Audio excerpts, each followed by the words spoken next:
जिसने मुझे यहाँ तक पहुँचाया, यह रूप दिया, ऐसे पदम श्री को भी प्रणाम करते हुए प्रिय आत्मन मेरा प्रेम स्वीकार करें। मैं इस माटी पे आकर के आज आनंदित हूँ, गदगद हूँ। और ये भवन, ये मंदिर, ये देवालय, ये वसत का, इन पाषाणों को देख करके ऐसा लगता है हमारी संस्कृति में ऐसे लोग हुए जिन्होंने संस्कृति की रक्षा के लिए और धर्म की रक्षा के लिए, जैनत्व की रक्षा के लिए अपने धन का सदुपयोग करते हुए ऐसे विशाल देवालय दिए हैं, देवस्थान दिए, देवसत का दी है, जिनकी वंदना करने के लिए मैं 2000 किलोमीटर से चल करके यहाँ तक आया हूँ।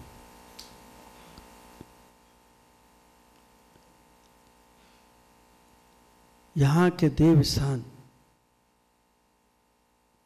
भाट चन्ना गद्रे बहुत सुंदर हैं, बहुत पवित्र हैं। और उससे भी ज़्यादा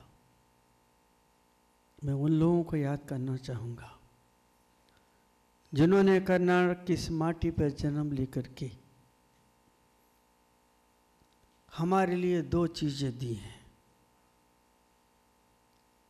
पहली चीज़ दी हमें देवस्थान, जो हमारी पवित्रता को सुरक्षित रखते हैं। दूसरी चीज़ दी हमें ऐसी संस्कृति, ऐसे संस्कार जिनसे हम आचरण सीखते हैं। और आप भी समझते हैं कि आचरण के बिना ये जिंदगी मुर्दे के समान होती है, शव के समान होती है, डेड बॉडी के समान होती है। आपके पास सब कुछ है और आचरणहीन है तो आप एक मुर्दे के समान हैं, डेड बॉडी के समान हैं, लिविंग डेड बॉडी हैं आप लोग। कैसे होंगे हमारे सम्राट और कैसे होंगे हमारे वो श्रावक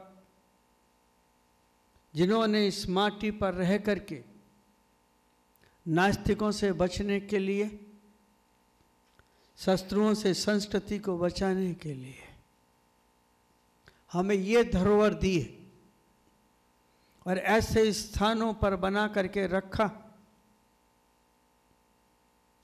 कि जहां शत्रुओं की नजर ना पहुंच सके, नास्तिकों की नजर ना पहुंच सके। और ऐसे पाषाण के ये गुंबद, ऐसे पाषाण की ये वसतका, ऐसे पाषाण की ये हमारे जिनालय, देवस्थान कि तोड़ने के भी अगर कोई भाव करे तो तोड़ नहीं सकता। जिनमें कला भी है, संस्कृति भी है, दैविक शक्तियों का आह्वान भी है, जिसमें आचरण भी है, जिसमें हमारे देश का, हमारी संस्कृति का इतिहास भी है। सब कुछ है जिसके अंदर। इस संस्कृति में जीने के लिए हमारे पास सब कुछ है। इन मंदिरों को देखने के बाद ऐसा लगता है कि हमारे पूर्वज, हमारे वंशज, हमारे शासक, हमें पालने और पोसने वाले, हमें सुरक्षा देने वाले, ये वो लोग थे जिनके पास धन था तो उस धन का सदुपयोग कैसे करना चाहिए। ये वो लोग हैं जिनके पास सत्ता थी तो सत्ता में पहुंचने के बाद राजनेता को क्या करना चाहिए। पहली संस्कृति की सुरक्षा, जंगलों में ये वसतिकाएं बनाई, शत्रु नहीं पहुंच सके। उनके पास इतना ज्ञान था, विवेक था, दृष्टि थी, दूरदृष्टि थी कि आने वाले समय में नास्तिक हमारी संस्कृति को तोड़ेंगे, मिटाएंगे। ऐसी स्थिति में वो उन स्थानों पर इन भवनों को बनाया गया जहां आप लोग नहीं थे, उस कारण से आज जीवित हैं। और जैसे ही हमारी संस्कृति पे जब आक्रमण हुए, हमारे मंदिर तोड़े गए। अभी हम रास्ते में आए एक जगह पर, क्या नाम था उस गांव का? 700 गांव थे, हॉलीवुड। वहां 700 मंदिर तोड़ के प्रतिमाओं को ऐसे रख दिया गया। उन प्रतिमाओं को देखा तो मेरे आंसू टपके, बहुत पीड़ा हुई। मैं सक्षम नहीं हूं, लेकिन वहां फिर मुझे एक दृष्टि मिली। मेरे ही अनकॉन्शियस माइंड से एक आवाज निकली कि अगर इस धरा के ऊपर अगर ऐसे भट्टारक नहीं होते तो ये मंदिर और ये हमारी संस्कृति भी जीवित नहीं मिलती, खत्म हो गई होती। आज अगर इस माटी, कर्नाटक की माटी पर अगर देव स्थल जीवित है और संस्कृति जीवित है तो उसका श्रेय भट्टारकों को जाता है और उनका हमें सम्मान करना चाहिए। मैं देख रहा हूं कितनी आत्मीयता के साथ, कितने हृदय के साथ, अपनत्व के साथ, कितनी विनय है इस संस्कृति के भट्टारकों में। मुनि को देखने के बाद कितने नतमस्तक होते हैं। मुझे अहंकार दिखाई नहीं देता, बल्कि हम साधुओं में दिखता है। हम पंथवादी हो जाते हैं, लेकिन भट्टारक तो पंथवादी नहीं है। इनकी अगर सुरक्षा है इस माटी पर तो एक पंथ है, इसलिए तुम्हारा कर्नाटक और तुम्हारा दक्षिण सुरक्षित है, पूजा पद्धति सुरक्षित है। जिंदगी में दो चीजें हमेशा याद रखिएगा। आपके लिए दे रहा हूं दो तत्व, दो एलिमेंट ऐसे, एक का नाम है धर्म और एक का नाम है अधर्म। एक का नाम है पुण्य और एक का नाम है पाप। Two elements in every persons life. हर आदमी की जिंदगी में दो चीजें हैं। एक वो तत्व है जिसे हम धर्म कहते हैं। वह धर्म सबसे पहले अगर शुरू होता है तो शरीर से, बॉडी से, काया से। वह धर्म फिर शुरू होता है, सेकंड स्टेज पे जाता है तो वाणी से शुरू होता है। वह धर्म जब और आगे जाता है तो काया से शुरू होता है। आप आश्चर्य करें, हमारी संस्कृति में मातृत्व, मां का स्थान, हम इस संस्कृति को, इस भारत को भारत मां कह के बुलाते हैं। हम नदियों को मां कह के बुलाते हैं। हमारी आंखों में मां की इज्जत है। और इस संस्कृति में अगर मां की इज्जत होती है तो दक्षिण में सबसे ज्यादा होती है, क्योंकि एक पंथ है, नारी भी यहां अभिषेक करने का अधिकारी है। उनके लिए प्रतिमाएं भी गर्भगृह के बाहर रख दी जाती हैं, उनका अपमान नहीं किया जाता है, जन्म सिद्ध अधिकार है। लेकिन इस माटी पे कुछ ऐसे हैं जो हमारे ही भेष में हैं। अगर अन्ना के भीतर कंकड़, अन्ना चावल के अंदर अगर कंकड़ मिले हो तो हम निकाल सकते हैं, फेंक सकते हैं, बीन सकते हैं, अलग कर सकते हैं। लेकिन अन्ना के भीतर अगर नकली अन्ना घुस जाए तो निकाल नहीं सकते, हम उसे बीन नहीं सकते, हम समझ नहीं सकते कि असली कौन है। डायमंड के अंदर अगर नकली डायमंड, अमेरिकन डायमंड मिला दिया जाए तो उसको पृथक करना, उसको पहचानना, इंट्रोडक्शन निकलना बहुत डिफिकल्ट है। और आज यही है हमारी समाज के साथ। हम पंथों में बट गए, हमें विभाजित कर दिया गया, हमारी पूजा पद्धति ने पसंद नहीं आई। और यही वो दक्षिण है जिस दक्षिण के अंतिम समय तक धर्म रहेगा और दक्षिण से ही विदा लेगा। अन्य भारत में कहीं धर्म रहने वाला नहीं है। इसलिए कि जितनी अच्छी पूजा दैविक शक्तियों की, देवताओं की, परमात्मा की यहां होती है, पूरे भारत में कहीं नहीं होती बंधु, कहीं नहीं। जितनी सरलता इस प्रांत में है, साधारणता इस प्रांत में है, हमारे यहां नहीं है। आपकी जिंदगी एक लुंगी और एक बनियान में गुजर जाती है और आप बिल्कुल सिंपल, आप घर में नहीं खाएंगे लेकिन परमात्मा के चरणों में, देवों के चरण वो सामग्री चढ़ाते हैं जिस सामग्री से देवता चैतन्य होते हैं और हमारी संस्कृति की रक्षा करते हैं। इसलिए इस देश में और इस कर्नाटक प्रांत में अगर धर्म जीवित है तो आपकी सेवा और भक्ति के माध्यम से है। तो पहला एलिमेंट है धर्म। वह धर्म बेटा सीखता है, बेटी सीखती है। जब माँ मंदिर जाती है, पूजा करती है, तो बेटा भी देखता है, वो भी धीरे से चावल रख देता, अन्ना चढ़ा देता, वो भी एक फूल रख देता, फ्लावर रख देता। जब माँ हाथ में आरती लेती है तो बेटा भी साड़ी खींच के ऐसे खींचता है, हमको दो, और ऐसे हिलाता है। पहला धर्म वहां से सीख रहा है, शरीर से सीख रहा, बॉडी लैंग्वेज उससे सीख रहा है। धर्म डायरेक्ट नहीं मिलता, पाप मिलता है डायरेक्ट, धर्म नहीं। वह छोटा सा बालक माँ को देखता है और देखते देखते वो धर्म की क्रिया सीखता है, और जब तो टीन एज में पहुंचता है, थोड़ा बड़ा हो जाता है, तो फिर जब माँ गीत गाती है, भजन गाती है, स्तुति करती है, मंत्र पढ़ती है, मेरे साथ बोलिए, बाहुबली स्वामी, बोलिए,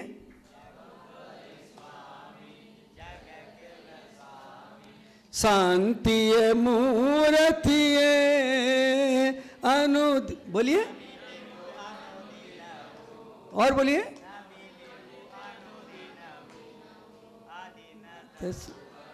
भारतन सुधरा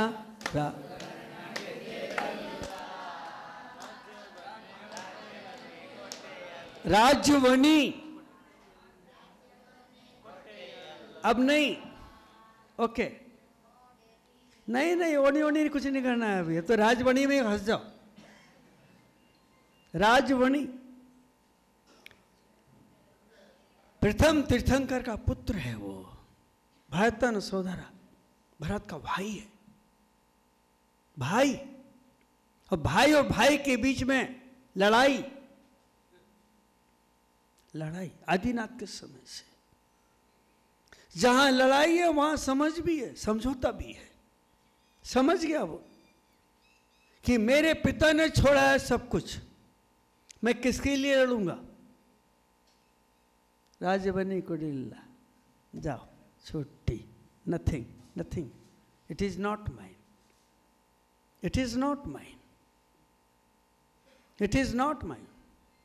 है ही नहीं मेरा कुछ, छोड़ के निकल गया।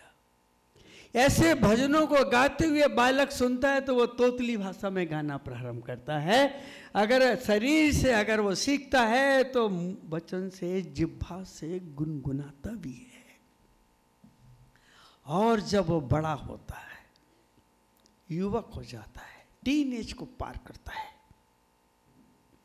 फिर उसके अंदर एक आचरण पैदा होता है, खानदान को देख के होता है, साधु संतों को देख करके होता है, फिर आखिरी में वह अंतर से, मन से, अनकॉन्शियस माइंड के अंदर जो इनर उसके अंदर एक बीज पनप रहा था, उसके माध्यम से वो ऐसे यंग संत बन के खड़ा हो जाता है। तो बेटे देखो जरा, नाम प्रसंग देखो क्या मुस्कुराए, इनकी मुस्कुराहट देखो तो खिलते हुए फूल नजर आते हैं, इनकी मुस्कुराहट देखो तो खिलते हुए फूल नजर आते हैं। इनसे बात करने के लिए बैठो तो संगीत के स्वर नजर आते हैं।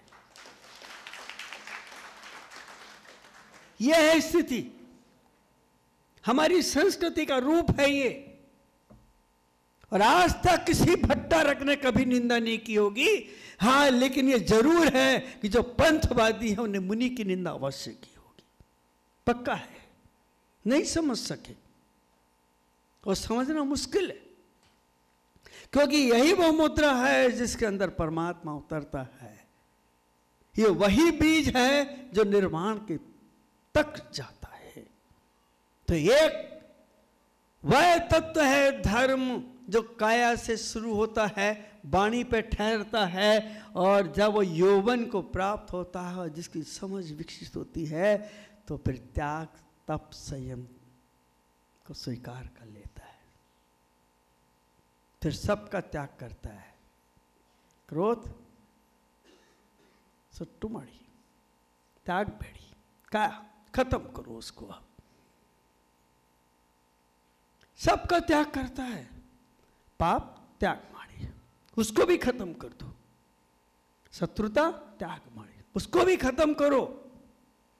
धीरे धीरे वो अपने अंदर आता है और एक मुनि का स्वरूप लेता है। मेरे को तो ज्ञात है, मैं अनुभव कर रहा हूँ, मुझे नहीं मालूम था कि इतनी विशाल भूमि के भट्टारक मेरे पास 2-3 महीने में एक बार आते हैं। तो मुझे ऐसा लगता है कि फालतू रहते हैं, बार बार आते जाते रहते हैं। लेकिन जब पहली बार मैं यहाँ देखा और इनने बोला स्वामी जी पधारिए, मेरे को बोले मुनि जी पधारिए। मैंने कहा आप कैसे? बोले वो मूढ़बिद्री में मैं ही तो हूँ। और मैंने कहा बाप रे बाप, ये इतनी सी काया 5 फीट की, और ये 1008 का खंबा, ये तो कील भी नहीं है उसकी। हाँ, ये मन की ताकत, शरीर को अगर संचालित करने वाली कोई एनर्जी है तो उसका नाम मन है, और वो मन दिखता नहीं है, ताकत दिखती नहीं। तो जो धर्म शरीर से शुरू होता है, वाणी से शुरू होता है, सीखता है बच्चा, फिर यंग एज को प्राप्त होने के बाद वह काया में उस धर्म को आचरण में होता है, एक तत्व। और सेकंड तत्व है अधर्म, यानी पाप। वह सबसे पहले मन से शुरू होता है। Please think, what is thing? पाप क्या है? आई वांट टू नो, हम आपको जानना चाहेंगे। वह मन से शुरू होता है। किसी सुंदर रूप को देखने के बाद सोचता है इसे शादी करूंगा, इसको किडनैप करूंगा। कहां से शुरू हुआ? मन से। प्लानिंग किसकी है? प्लीज टेल मी, कहां किसकी प्लानिंग है? मन की। अनकॉन्शियस माइंड के अंदर एक फिल्म बन गई है।